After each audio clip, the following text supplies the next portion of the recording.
Hello tout le monde, je veux prendre quelques minutes avec vous pour cette pause de ce mercredi après-midi.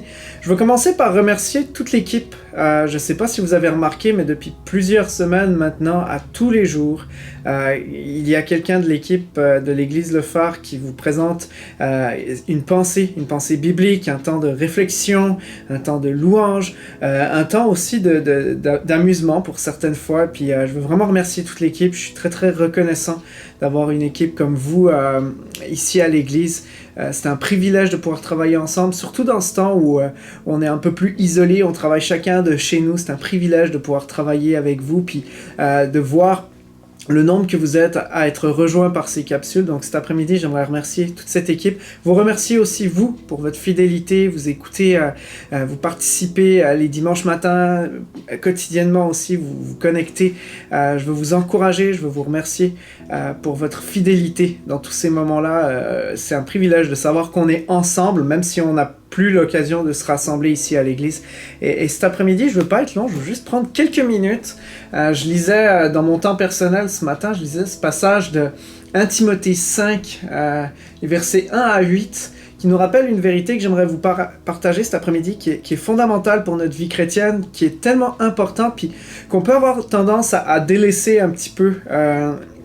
Surtout dans cette période où on est beaucoup plus à la maison, c'est qui tout double? C'est où est-ce qu'on va prioriser cet aspect-là, ou est-ce qu'on va le délaisser par fatigue, par manque de temps, peut-être différentes choses. Et cet après-midi, je vais vous lire ce passage-là, 1 Timothée 5, les versets 1 à 8. L'apôtre Paul, je rappelle que dans ces deux lettres à Timothée, l'apôtre Paul est dans les derniers moments de sa vie.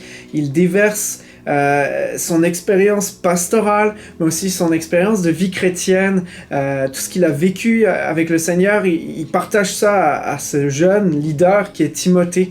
Il lui donne tous ses conseils quelque part, et ces deux lettres sont extrêmement importantes à lire pour chacun d'entre nous en tant que croyants, mais aussi pour ceux qui sont dans le ministère, qui exercent un certain leadership dans l'Église, de ceux qui aspirent à exercer un leadership dans l'Église.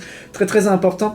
L'apôtre Paul, dans ce passage-là, va adresser toute la question de notre implication auprès de nos familles. Le début de la lettre dans 1 Timothée 3 l'apôtre Paul va nous expliquer les prérequis pour s'impliquer, pour servir dans l'Église, pour prendre une responsabilité dans l'Église, et notre implication dans nos familles en fait partie de ces critères-là. Mais plus loin, il va adresser Timothée pour lui expliquer, lui rappeler aussi l'importance de notre implication dans nos familles, auprès de nos proches, dans la vie chrétienne, dans la vie de tous les jours, dans notre vie quotidienne.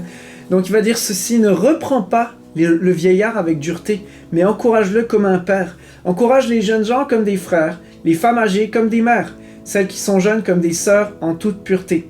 Honore les veuves qui sont vraiment veuves. Si une veuve a des enfants ou des petits-enfants, qu'ils apprennent à exercer la piété d'abord envers leur propre famille et à rendre à leurs parents ce qu'ils ont reçu d'eux, car cela est agréable à Dieu. La vraie veuve, celle qui est restée toute seule, a mis son espérance en Dieu et persévère nuit et jour dans les supplications et les prières. Par contre, celle qui vit dans les plaisirs est morte, bien que vivante. Donne-leur ces instructions afin qu'elles soient irréprochables. Si quelqu'un ne prend pas soin des siens, et puis j'aimerais qu'on puisse mettre l'accent aujourd'hui sur cette phrase-là, ce verset-là, verset 8. Si quelqu'un ne prend pas soin des siens, et en particulier des membres de sa famille proche, il a renié la foi et il est pire qu'un non-croyant. J'aimerais juste rappeler cette vérité, puis cette importance, remettre une importance sur l'aspect de nos familles, du soin qu'on accorde à nos familles, du soin que je vais accorder à mes enfants, du soin que je vais accorder à mon épouse, à mon conjoint, à mon époux. Surtout dans cette période où on est un petit peu plus serré à la maison, je suis très conscient que ça peut être plus difficile pour certaines familles, ça peut être plus long aussi si vous avez des adolescents à la maison, ça peut être toutes sortes de choses peuvent ressortir, de belles comme de plus difficiles aussi, mais de rappeler que cette vérité est fondamentale pour notre vie chrétienne. Verset 8. Si quelqu'un ne prend pas soin des siens, et en particulier des membres de sa famille proche, il a renié la foi. L'apôtre Paul va mettre une emphase très très forte sur cet aspect-là. Prenons soin de nos familles, prenons soin de nos proches. J'ai envie de dire que c'est profondément spirituel que de m'arrêter aujourd'hui, de prendre un temps, puis avec une attention particulière, peut-être pour mes enfants, une attention particulière peut-être pour mon épouse, pour mon conjoint, si vous êtes mariés, si vous vivez ensemble à la maison, peut-être que vous courez, vous êtes le nez dans le guidon depuis quelques semaines maintenant. Prenez ce temps d'arrêt aujourd'hui. Mettez à profit cette pause aujourd'hui, peut-être pour ce soir, déclarer que les enfants vont se coucher un peu plus tôt et commander un repas que vous faites livrer à la maison, et puis prendre un temps particulier avec votre conjointe, votre conjoint. Je veux vous encourager, prenez soin de votre famille. Et aussi, je veux rappeler, il y a cet aspect-là. Au verset 4, si une veuve a des enfants, des petits-enfants, qu'ils apprennent à exercer la piété. La piété, dans ce cas-là, pour l'apôtre Paul, est vraiment liée au fait de prendre une certaine responsabilité envers nos proches. Peut-être que ça fait un moment que tu n'as pas appelé tes parents qui sont confinés, tes grands-parents. Peut-être que, oui, il y a la distanciation physique qui est obligatoire encore, mais peut-être que c'est le temps de prendre contact avec quelqu'un de ta famille. Ça fait un moment. C'est peut-être le temps d'entamer des démarches, peut-être pour se réconcilier. Il y a peut-être eu des histoires entre toi, puis peut-être un frère ou ta sœur dans la famille. Ça fait un moment que vous n'êtes plus parlé. Peut-être, je t'invite cet après-midi tout simplement à mettre à profit cette pause, peut-être prie là-dessus, prends quelques instants, mais reprends en considération l'importance de prendre soin, et en particulier des membres de ta famille, comme c'est écrit dans ce passage-là. Je veux rappeler cette vérité-là cet après-midi, tout simplement. Sans faire plus d'études bibliques que ça, je veux vraiment qu'on puisse mettre à profit cette pause quelques instants. Prenons soin des nôtres, prenons soin de nos familles. Peut-être que vous êtes seul, vous avez peut-être moins de famille. Prenez soin de quelqu'un qui est proche de vous cet après-midi. Juste mettre à profit ce temps-là en particulier pour appeler quelqu'un, pour prier pour quelqu'un, pour prendre le temps de préparer une petite attention pour quelqu'un dans notre famille, nos enfants, nos proches, peut-être des amis très proches.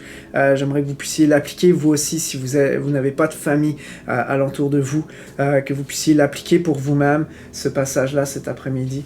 Fait que c'est très important. On voit aussi que l'Église était très organisée, était appelée à déjà s'organiser pour prendre soin des différents besoins qui étaient présents. On parle des veuves dans ce passage-là, on parle de ceux qui sont plus âgés, on parle des plus jeunes.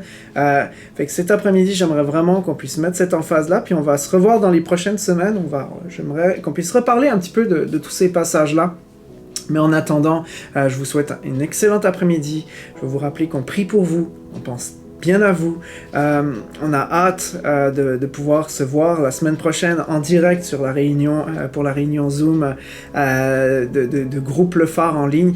Donc ça va être mercredi prochain, le 20 le 20 mai, qu'on se retrouve à 19h15. Ne manquez pas ça, inscrivez-vous. Vous pouvez vous inscrire sur le site web de l'église pour pouvoir avoir le lien de connexion mercredi prochain.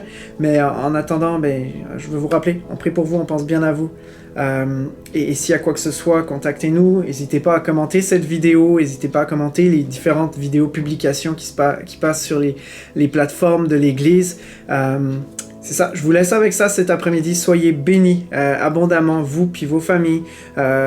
Prenez ce temps-là, mettez-le à profit envers les vôtres cet après-midi. Soyez bénis. Bye bye.